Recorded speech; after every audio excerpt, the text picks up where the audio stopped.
Gözler, ye. Ağır yerim tatarım tabii. Gözler ki. Gözler hadi bu. Hadi kenay bekleyelim hadi kenay bekle. Mutlu oldum. Tanrı'yam kızım. Kim mutlu olsun. Tanrı'yam kızım. Kış böyle. Kış bak böyle gelmiş. Sağ sol olacak kızım. Ne böyle? Niye geçti yani?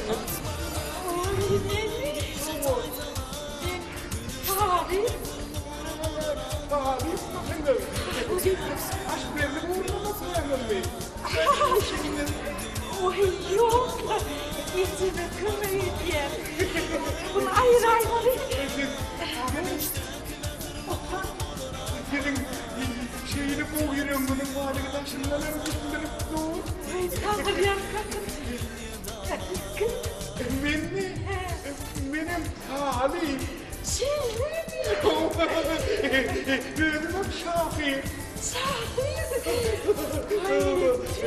Ben ağlayan kerde. Sağ olun. Hoş bulamadım. Mendili şu an göründü. Ben ruhunu vurmuştu. Genç havanlıyım. Ruhunu aydıp vereyim. Mendilin ağaçlarına aşık oldum bugün. Mendilin taşlarına aşık oldum bugün.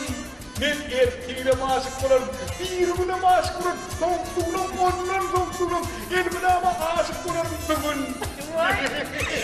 Alçam kuşkuyu mübarek gibi.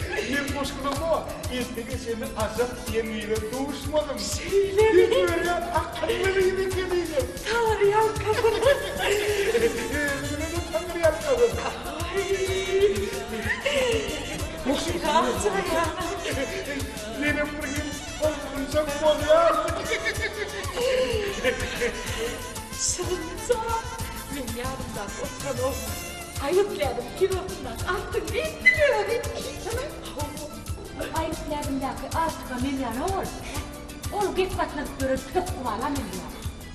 Ol sana oy. Bir de dağır etmiş ol. Bırak bana köyümden. Ol sana oy. Gidin artık. Böyle artık o koymayan Bittim. Ey, size aşkıyla derim. Aygıtladım bir odası aynen memleş gerek.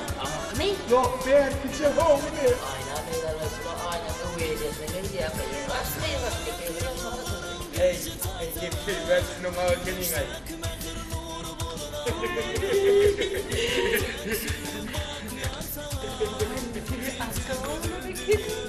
Kaytama verdim nasıl bir de Vay Tanrı.